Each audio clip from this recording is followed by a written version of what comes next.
Le sacrifice. C'est un mot qui inspire autant qu'il fait peur. Tout le monde parle de réussite, tout le monde parle d'ambition, mais très peu de personnes parlent du prix qu'il faut payer pour y arriver. Parce qu'au fond, nous voulons tous les résultats, mais sommes-nous prêts à accepter les sacrifices qui les rendent possibles? Nous voulons plus de liberté, mais sommes-nous prêts à renoncer au confort pendant un temps? Nous voulons réussir, mais sommes-nous prêts à travailler quand personne ne nous applaudit? Et c'est exactement là que beaucoup abandonnent. Pas parce qu'ils manquent de talent, pas parce qu'ils manquent d'intelligence, mais parce qu'ils découvrent qu'être ambitieux a un coût, et que ce coût est souvent plus élevé qu'ils ne l'imaginaient. Alors aujourd'hui, j'ai envie de te poser une question qui peut être inconfortable, mais qui est essentielle. Es-tu réellement prêt à payer le prix de la vie que tu dis vouloir? Parce que l'ambition est facile quand tout va bien. Elle est facile lorsque l'on est motivé. Elle est facile lorsqu'on est encouragé. Mais l'ambition révèle sa véritable valeur lorsque les résultats tardent à arriver. Lorsque la fatigue s'installe. Lorsque les doutes apparaissent. Lorsque personne ne croit encore en toi. Dans cet épisode, on va parler du sacrifice. Pas celui qui te détruit, mais celui qui te transforme. Ensemble, on va comprendre pourquoi chaque grande ambition exige des renoncements, pourquoi tant de personnes abandonnent en cours de route et surtout, comment développer la solidité mentale nécessaire pour rester fidèle à tes objectifs, même lorsque le chemin devient difficile. Au fond, la question n'est pas seulement quel est ton rêve, la vraie question est qui es-tu prêt à devenir et à quoi es-tu prêt à renoncer pour lui donner une chance de devenir réalité. Lorsque l'on entend le mot sacrifice, on pense souvent à la privation, à la souffrance, à tout ce que l'on va perdre. Mais si je te disais que le sacrifice n'est pas d'abord une perte, c'est un échange. Et c'est cette différence qui change tout. À chaque fois que tu dis oui à ton ambition, tu dis non à quelque chose d'autre. Il existe une vérité que personne ne peut éviter. Chaque décision a un prix. Chaque choix ouvre une porte et en ferme une autre. Le problème, c'est que nous voulons souvent tout garder. Nous voulons réussir sans renoncer à notre confort. Nous voulons progresser sans accepter l'inconfort. Nous voulons une vie extraordinaire en conservant les habitudes d'une vie ordinaire. Le problème, c'est que ça ne fonctionne pas comme ça. Chaque ambition exige un échange. Tu échanges du temps contre des compétences. Tu échanges du confort contre de la progression. Tu échanges des plaisirs immédiats contre une satisfaction plus profonde demain. Et voilà pourquoi le sacrifice fait peur. Parce qu'il te demande de quitter quelque chose que tu connais pour quelque chose que tu ne peux pas encore voir. Il te demande d'investir aujourd'hui sans garantie de résultats immédiats. Pourtant, c'est exactement ce que font toutes les personnes qui construisent quelque chose de grand. Elles acceptent de vivre pendant un temps comme peu de personnes sont prêtes à vivre, pour pouvoir vivre plus tard comme peu de gens auront la chance de vivre. Mais attention, le sacrifice ne signifie pas que tu dois te détruire. Il ne signifie pas que tu dois t'épuiser. Ça ne signifie pas que tu dois faire un choix entre ta santé ou ta réussite. Le vrai sacrifice, c'est renoncer à ce qui t'éloigne de la personne que tu veux devenir. Parfois, ce n'est pas une chose matérielle, c'est une excuse, une mauvaise habitude, une peur, un besoin permanent de validation, une procrastination devenue confortable. Parce qu'au fond, le plus grand sacrifice n'est pas toujours celui de ton temps, c'est souvent celui de ton ancienne identité. Chaque niveau de ta vie te demandera une nouvelle version de toi-même. Tant que tu voudras garder les habitudes qui t'ont amené jusqu'ici, tu auras du mal à atteindre l'endroit où tu rêves d'aller. Maintenant, j'aimerais te poser une question, une vraie question. Pas une question pour te faire culpabiliser, une question pour te faire réfléchir. Est-ce que tes sacrifices sont réellement à la hauteur de tes ambitions? Très souvent, le problème n'est pas que tes rêves sont trop grands. Très souvent, le problème c'est que tes habitudes sont trop petites. Je veux que tu gardes bien quelque chose en tête. Tes ambitions ont un prix et la vie finira toujours par te le demander. Imagine un instant que la vie soit un immense marché. Tu arrives avec un rêve, une ambition, un objectif et la vie te répond simplement « Très bien, voilà ce que ça coûte ». Ce prix ne sera pas toujours de l'argent.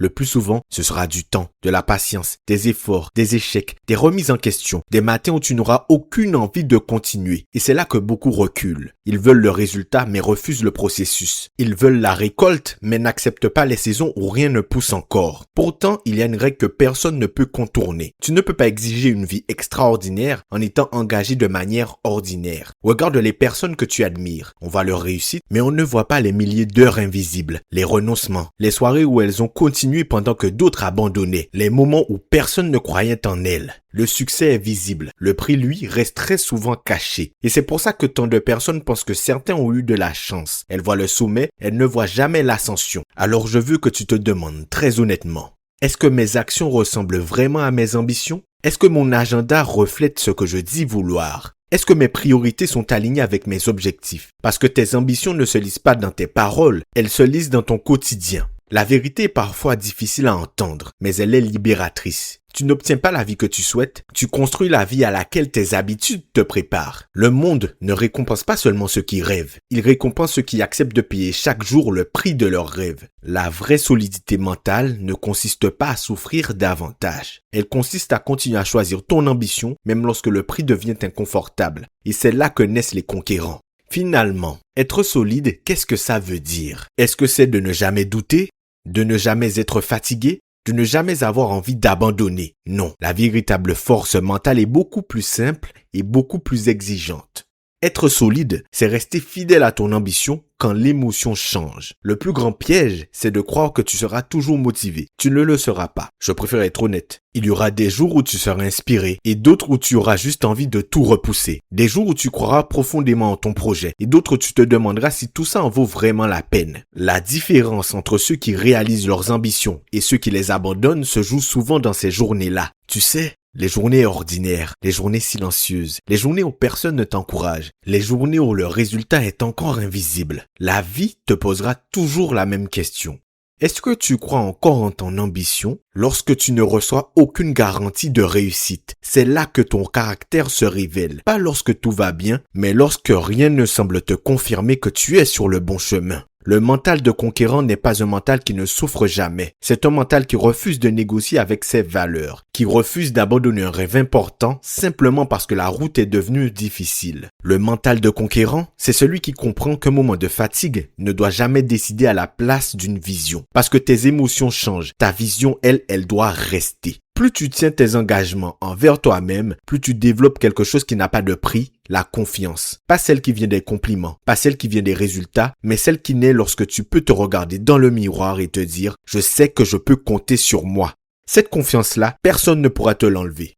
Le véritable sacrifice n'est peut-être pas celui que tu crois. Beaucoup de personnes pensent que le sacrifice, c'est renoncer à des soirées, à du confort, à du temps libre. Mais le plus grand sacrifice serait peut-être tout autre. Le plus grand sacrifice, ce serait de renoncer à ton potentiel, de laisser mourir une ambition parce que le chemin est exigeant, de vivre une vie plus petite, non pas parce que tu n'en étais pas capable, mais parce que tu n'as pas osé en payer le prix. Dans 10 ans, tu oublieras probablement beaucoup des efforts que tu fais aujourd'hui. En revanche, tu te souviendras toujours des rêves auxquels tu as renoncé et les regrets pèsent souvent bien plus lourd que les sacrifices. Alors si ton ambition est sincère, protège-la, nourris-la, travaille pour elle. Parce qu'une grande ambition mérite une grande discipline et une grande discipline finit presque toujours par construire une grande vie. Est-ce que tes choix quotidiens honorent cette ambition? Tes rêves ne se réalisent pas grâce à l'intensité de tes envies, ils se réalisent grâce à la fidélité de tes actions. Merci d'avoir écouté cet épisode du Mindset Show. Si ce n'est pas encore fait, abonne-toi au podcast et laisse une note de 5 étoiles. On se retrouve demain 6h pour le prochain épisode et d'ici là, rappelle-toi bien de cette phrase. Les grandes ambitions ne demandent pas des personnes parfaites. Elles demandent des personnes suffisamment solides pour rester fidèles à leur vision, même lorsque le chemin devient difficile. C'était Jordan pour vous servir. On se dit à demain 6h pour le prochain épisode. Salut!